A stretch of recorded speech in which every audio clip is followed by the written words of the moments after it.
Hello बच्चों, let's read this question. So the question says multi-purpose projects are temples of modern India justify. Second is why are multi-purpose projects considered the temples of modern India. जो multi-purpose projects हैं उनको temples of modern India क्यों कहा जाता है, इसका significance बताइए.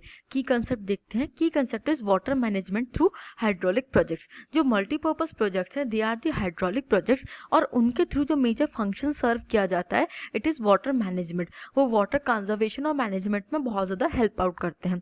Let's see the answer. The multipurpose projects were considered to be to bring development in agriculture and the village economy with rapid industrialization and growth in the urban economy. जो multipurpose projects है उनको दोनों ही purposes सर्व करने के intent से लाया गया था कि वो रूरल एरियाज में भी जो विलेज इकोनॉमी है उसको भी बूस्ट अप करेंगे और जो अर्बन एरियाज में सिटी इकोनॉमी है उसको भी बूस्ट अप करेंगे. रूरल एरियाज में डेवलपमेंट ला करके, एग्रीकल्चरल ग्रोथ ला करके जो रूरल एरियाज है उनको सपोर्ट करेंगे और जो अर्बन एरियाज हैं जहाँ पे हम मल्टी मॉडल सिटीज़ देखते हैं और मेट्रो सिटीज़ देखते हैं वहाँ पे रैपिड इंडस्ट्रियलाइजेशन लाया जाएगा. Second is these projects control flood and useful in irrigation, power generation etcetera.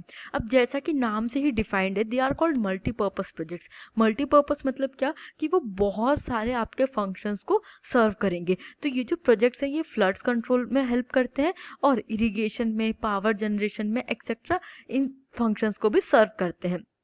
Third is the dams were an important symbol of these projects and consequently of the modernization of India. Jawaharlal Nehru called them the temples of modern India. जो dams हैं वो एक major part है multipurpose projects का और ये एक important symbol थे इन प्रोजेक्ट्स का और कॉन्सिक्वेंटली ये इंडिया के मॉडर्नाइजेशन में हेल्प करते हैं. बिकॉज जब हम वाटर की बात देखते हैं तो वाटर एक बहुत ही ज़्यादा बेसिक रिसोर्स हो जाता है ह्यूमन सोसाइटी के डेवलपमेंट के लिए.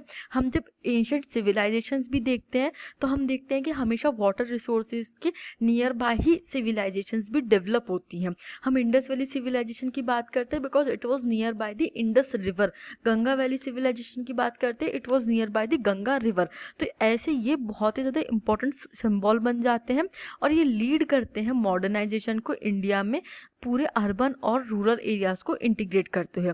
जो फर्स्ट प्राइम मिनिस्टर थे पंडित जवाहरलाल नेहरू, उन्होंने डैम्स को टेम्पल्स ऑफ मॉडर्न इंडिया कहा था.